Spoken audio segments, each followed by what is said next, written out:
waxaana wanaagsan gabi ahaantiin badawadayaal waxaad ku soo dhawaataan wararkii ugu dambeeyay ee dalka iyo dibadda oo idinkaga imaanaya channelkeena qodobada ugu doorka roon aad ku daawan doontaan waxa ka mid noqonaya taliyaasha booliiska iyo nisa ee magaalada Beledweyne oo looga yeeray magaalada Muqdisho oo yeerida taliyaashan maxay salka ku haysaa xasan sheekh maxamuud oo amarro dul dhigay golaha wasiirada kadib markii uu shir gudoomiyay maanta xukuumadda oo magacaabaysa guddi ka shaqeeya lacag ururinta ciidamada ku jira furimaha dagaalka iyo madaxweynaha cusub ee wadanka Kenya William Ruto oo booqashadiisii ugu horeysay oo rasmi ah ku tagay wadanka Ethiopia qodobadaas iyo qodobo kale ayaad kaga bogan doontaan barnaamij wareedkeena balse daawade marka hore waxaan ka codsanayaa inaad channelka subscribe taabato like dhahdo oo aad muuqaalkan u sii share gareyso saaxiibadaada kala duwan ee kugu weheliya baraha bulshada mar waliba waxaan u taaganahay inaan ku soo gudbino xogtii ugu dambeysay iyo sidoo kale warar xaqiiqdu ku salaysan inagoo halkan ku baahina daqiiqada ka dambeysa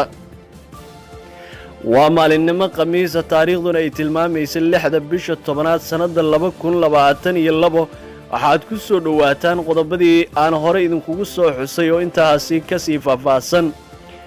dawladda federaalka ee Soomaaliya ayaa si degdeg ugu yeertay inay Muqdisho soo gaaraan taliyaasha ciidamada booliiska iyo nabad sugidda ee u xil saaran amniga magaalada Beledweyne sida ay noo xaqiijiyeen ila wareedyo lagu kalsoon yahay wararka ayaa sheegaya in taliyaha booliiska magaalada Beledweyne Isaaq Ali Cabdulle iyo taliyaha nisa ee magaaladaasi Colaad Dalabey lagu amray in muddo kooban ay ku soo gaaraan magaalada Muqdisho kadib amarro ka soo kala baxay talisyada guud ee booliiska iyo sidoo kale nisa sida lagu ogaaday xogo hoose labada taliye ayaa wax laga weydiin doonaa eedeymihii cuslaa ee u jeediyay gudoomiyaha gobolka Hiiraan Cali Jeete Cismaan kadib qaraxyadii ismiidaaminta ahaa ee isniintii la soo dhaafay ka dhacay xerada Lamagalaay ee magaalada Beledweyne gudoomiye Cali Jeete ayaa ku eedeeyay laamaha amniga gaar ahaan booliiska iyo nabad sugidda inay ka gaabiyeen mas'uuliyadii ka saarnayd amniga isla markaana qaraxyada ay al-shabaab la beegsadeen xarunta uu ku shaqeeyo oo ay ka soo gudbeen kontaroolada magaaladaasi sidoo kalena warar ayaa intaasi ku daraya in haatan taliyaha booliiska ee Beledweyne Isaaq Ali Cabdulle uu soo gaaray magaalada Muqdisho isagoo ka jawaabaya amaradii ka soo baxay dawladda federaalka ee Soomaaliya iyada oo haatanba la sugayo taliyaha nisa madaxweynaha Soomaaliya mudane xasan sheekh maxamuud oo maanta shir gudoomiyay shirka toddobaadlaha ee golaha wasiirada ayaa waxa lagu soo bandhigay warbixin ku saabsan qorshaha gurmadka horumarinta iyo xasilinta deegaanada laga xoreeyay kooxda al-shabaab madaxweyne xasan sheekh maxamuud ayaa waxa uu furay golaha wasiirada inay mudnaanta koowaad siiyaan la dagaalanka kooxda al-shabaab isla markaana ay wasaaradaha dhani kaalin ku yeeshaan dagaalka al-shabaab iyo xoreynta deegaanada ay haystaan wasaaradaha oo xukuumadda oo dhan waa inay mas'uuliyad iska saaraan sidii deegaanada looga xoreeyay kooxda al-shabaab looga fulin lahaa adeegyada aasaasiga ee bulshada sidoo kale waxa uu tilmaamay in xaalad adag ay ku nool yihiin dadka Soomaaliyeed ee ku sugan deegaanada ay ku dhuumaalaysanayaan kooxda al-shabaab iyada oo dawladdu gurmad degdeg ah gaarsiisay muwaadiniin ku dhibaateysnaa goobaha laga xoreeyay kooxda al-shabaab madaxweynaha ayaa waxa kale oo uu sheegay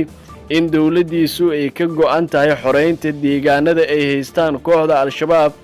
iyo in dagaal joogto ah lagu qaado kooxda al-shabaab kaasi oo uu sheegay inay duulaan ku yihiin nabadda dawladnimada iyo madax bannaanida dalka ugu dambeyn waxa uu bogaadiyay sida shacabka Soomaaliyeed ay u garab taagan yihiin halyeeyada ciidamada Soomaaliyeed ee iyagu dagaalka kula jira kooxda al-shabaab golaha wasiirada ayaana toddobaadyadii u dambeeyay kulamadooda waxa ay diiradda ku saarayeen dagaalka ka dhanka ah al-shabaab xilli ay jiraan xaalado cakiran oo ka dhan ah ammaanka isla markaana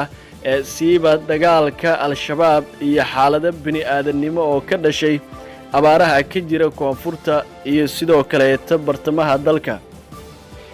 dhanka kaleetana wasiirka wasaaradda dhalinyarada iyo ciyaaraha xukuumadda federaalka ee Soomaaliya xildhibaan Maxamed Barre Maxamuud oo ka hadlay dagaalka ka dhanka ah al-shabaab ee ka socda gobolada dalka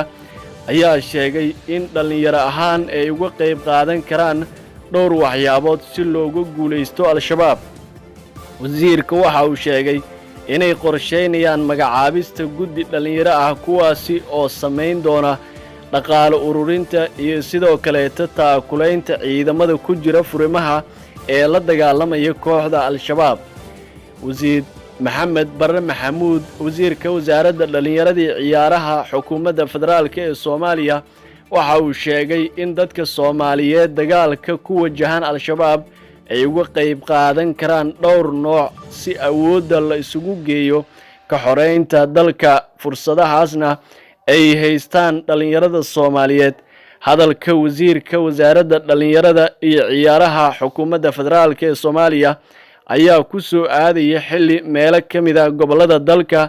ay ka socdaan kacdoon ka dhana ururka al-shabaab kaasi oo keenay in deegaano badan oo ciidamada dawladda iyo dadka deegaankaba ay kala wareegeen kooxda al-shabaab.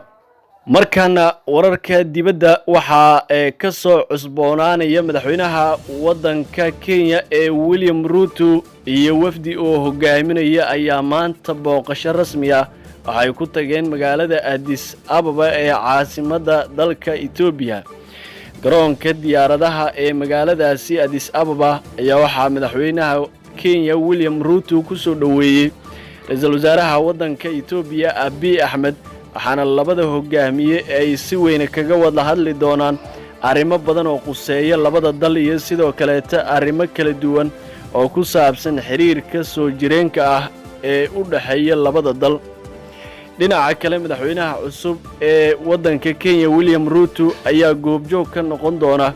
munaasabadda furitaanka shirkadda Safaricom qaybteeda dalka Ethiopia maalmaha uu ku sugan yahay magaalada Addis Ababa. madaxweynaha cusub ee waddanka Kenya William Ruto ayaa waxa uu booqan doonaa xarumo kala duwan oo ku yaala waddanka Ethiopia. daawada haddii aad nala soo gaartay qaybtan waxaa ka codsanayaa inaad channelkeena subscribe taabato, like dhahdood muuqaalkan u sii share garayso saaxiibadaada kala duwan ee kugu weheliya baraha bulshada. haddii aad nagala socoto dhanka